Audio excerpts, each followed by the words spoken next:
लगातार भारतीय रेल को साजिशों का निशाना बनाया जा रहा है। लगातार अगर हम बात करें तो कई ट्रेन हादसों को कराने की साजिश रची गई थी। फिलहाल कई साजिशें नाकाम भी हो गई और अब वहीं कानपुर देहात में एक बार फिर रेलवे ट्रैक पर एक सिलेंडर मिला है। हालांकि ये सिलेंडर अग्निशमन यंत्र से जुड़ा हुआ है। तमाम अब अधिकारी हैं जो रेलवे ट्रैक पर सिलेंडर होने की सूचना पर पहुंच चुके हैं। तस्वीर आप देख सकते हैं, ये कानपुर देहात का अंबियापुर स्टेशन है और इसी स्टेशन पर तमाम जो अधिकारी हैं वो जांच कर रहे हैं, क्योंकि यहाँ पर एक रेलवे ट्रैक पर अग्निशमन यंत्र से जुड़ा हुआ उसी का एक हिस्सा जो सिलेंडर कहलाता है, जिससे आग बुझाई जाती है, वो यहाँ पर पड़ा हुआ मिला था। हमारे साथ कुछ अधिकारी हैं, हम उनसे भी एक बार बात कर लेते हैं कि आखिर ये पूरा मामला क्या था। सर, सबसे पहले तो ये बताइए कि जिस तरीके से रेलवे ट्रैक पर सिलेंडर मिल रहे हैं, कहीं एलपीजी सिलेंडर मिल रहा है, कहीं बारूद मिल रहा है, कहीं पेट्रोलियम पदार्थ मिल रहे हैं, तो अब ये लगातार दूसरी ऐसी घटना है जो जहाँ पर रेलवे ट्रैक पर अग्निशमन यंत्र का जो गैस वो सिलेंडर होता है वो मिला हुआ है, तो क्या लग रहा है?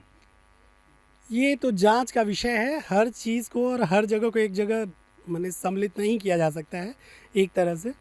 और यहाँ पे स्टाफ लगा हुआ है बराबर। ये घटनाएं जो आप बताए हैं इन्हीं को निर्देशित करते हुए उच्चाधिकारियों का लगातार निर्देश हम लोगों को मिला हुआ है, तो इसलिए हर स्टेशन पे स्टाफ लगा हुआ है, वो बराबर गश्त कर रहा है। ये अगर कहीं दूर का रहता और बीच में एकदम पड़ा होता, कहीं दूर का रहता बीच सेक्शन, तो वो दूसरी बात रहती। ये दिन का मामला था, एकदम सुबह का, और यहाँ पे स्टाफ भी लगा हुआ है, वो गश्त कर रहा है।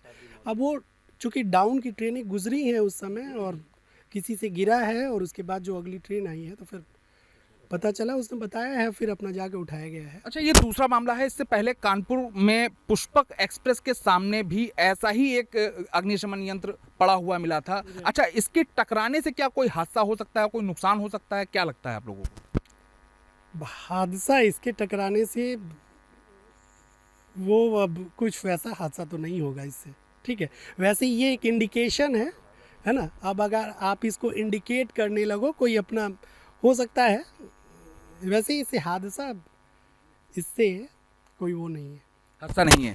अगर करें तो लगातार चौकसी, जब से ये इस तरीके की साजिशें सामने आ रही हैं तब से चौकसी भी हालांकि स्टेशनों पर बढ़ा दी गई है, रेलवे ट्रैक पर बढ़ा दी गई है।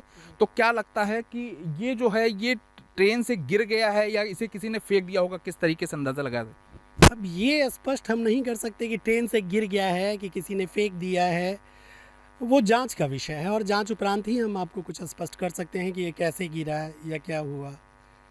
बस यही कह सकते हैं कि जांच का विषय है। डाउन की ट्रेनें सुबह गुजरी हैं, लगातार अधिकारियों के निर्देश पे जो घटनाएं आपने बताई उनको दृष्टिगत करते हुए लगातार गश्त चल रहा है। अच्छा, रात भर अपना सारे अधिकारी गश्त कर रहे हैं। अच्छा, जिस ट्रेन की बात कर रहे हैं, जिस ट्रेन के आगे ये ट्रैक पर पड़ा मिला, वो ट्रेन आखिर कौन सी थी? मालगाड़ी आई, उसी ने रिपोर्ट किया था। कितनी देर तक क्या मालगाड़ी रुकी रही? रुकी नहीं, वो रिपोर्ट करके वो पास हो गई, वो बताई कि उधर पड़ा हुआ है। तो अब वो जो अग्निशमन यंत्र का जो सिलेंडर है वो अब कहाँ पर होगा इस समय? वो अपनी कस्टडी में लिया गया।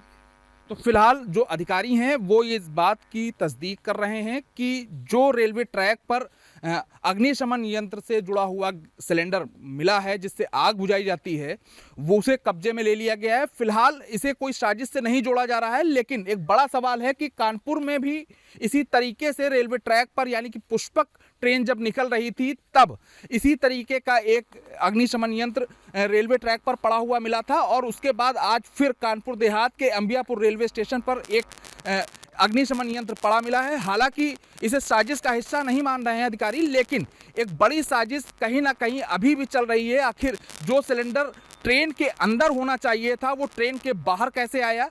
क्या उसे किसी ने जानबूझकर फेंक दिया? हालांकि ऐसे बहुत से सवाल हैं जिनके जवाब मिलना बाकी है। फिलहाल जिस तरीके से रेलवे ट्रैक पर सिलेंडर्स मिल रहे हैं उसकी जांच तमाम जांच एजेंसियां कर रही हैं, चाहे एनआईए हो, आईबी हो या फिर एटीएस हो, तमाम जांच एजेंसियां काम कर रही हैं और स्टेशनों पर भी चौकसी बढ़ा दी गई है। फिलहाल अब देखना यह है कि इस तरीके से जो लगातार सिलेंडर मिल रहे हैं ये इसके पीछे किसका हाथ है। कानपुर देहात से वीडियो जर्नलिस्ट शारिक खान के साथ Vikas Dhiman, ABP live. What does Haryana's youth want? What's the political mood of the region? Will these assembly elections correspond to Lok Sabha election results? सरकार बनेगी तो 36 बरादरियों की सरकार बनेगी। Ram Ram. Who will have have the last laugh? Will it be Naib Singh Saini of BJP और Bhupinder Singh Hooda from Congress will turn the tables this time. Haryana में मौजूद है हम इस वक्त। Get to know the ground reality of the Haryana elections 2024 with real-time updates in your language and your preferred platform. Only on ABP Live Election Center. Sahi information, har election.